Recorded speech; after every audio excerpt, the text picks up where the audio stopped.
ایک بادشاہ کے بارے میں نے سنا کہ اس نے ایک قیدی کو قتل کرنے کا حکم دیا تو بے بس اور بیچارے قیدی نے اس مایوسی کے عالم میں بادشاہ کو گالیاں دینا اور برا بھلا کہنا شروع کر دیا۔ جیسے کہاوت ہے کہ جب کوئی زندگی سے ہاتھ دھو بیٹھتا ہے، مایوس ہو جاتا ہے، تو پھر اس کے دل میں جو کچھ ہوتا ہے کہہ گزرتا ہے۔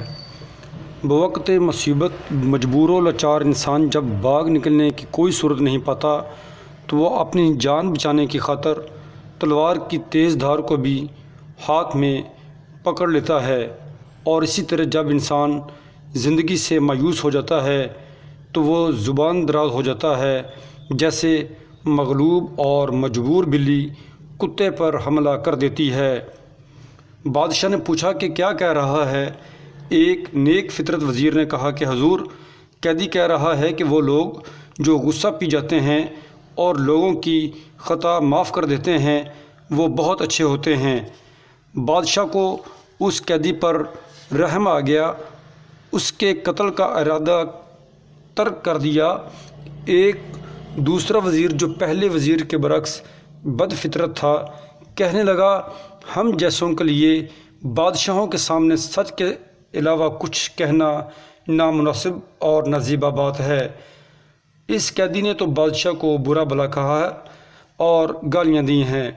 وزیر کی اس بات پر بادشاہ ناراض ہوا اور کہا کہ تمہارے اس سچ سے اس کا جھوٹ مجھے اچھا لگا، اس لیے کہ اس موقع پر یہی بات مناسب تھی، اور تیرا سچ بولنا نامناسب تھا، کیونکہ اس جھوٹ کی بنیاد جان بخشی بہتری پر تھی اور تمہارے سچ کی بنیاد ایک برائی قتل پر۔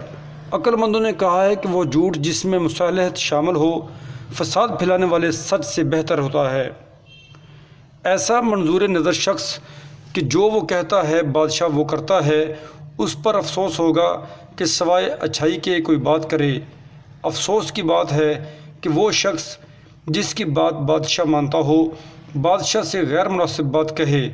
فریدون بادشاہ کے محل کے دروازے پر یہ لکھا ہوا تھا، اے بھائی، یہ دنیا کسی کا ساتھ ہمیشہ نہیں دیتی، لہٰذا یہی بہتر ہے کہ خالق کائنات کے ساتھ دل لگاؤ، دنیا کی بادشاہت اور مال و دولت پر ہرگز بھروسہ نہ کر۔ اس دنیا نے تم جیسے کتنے پیدا کیے، انہیں پالا پوسا اور پھر مار ڈالا۔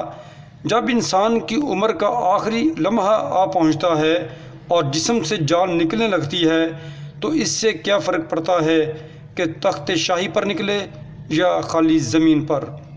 مطلب ہے کہ سچ بات کہتے وقت بھی انسان کے ذہن میں رہنا چاہیے کہ اس کے سچ سے کسی کو نقصان تو نہیں پہنچ رہا، کسی کی دل آزاری تو نہیں ہو رہی، یا اس سے کسی کی جان کو تو خطرہ نہیں۔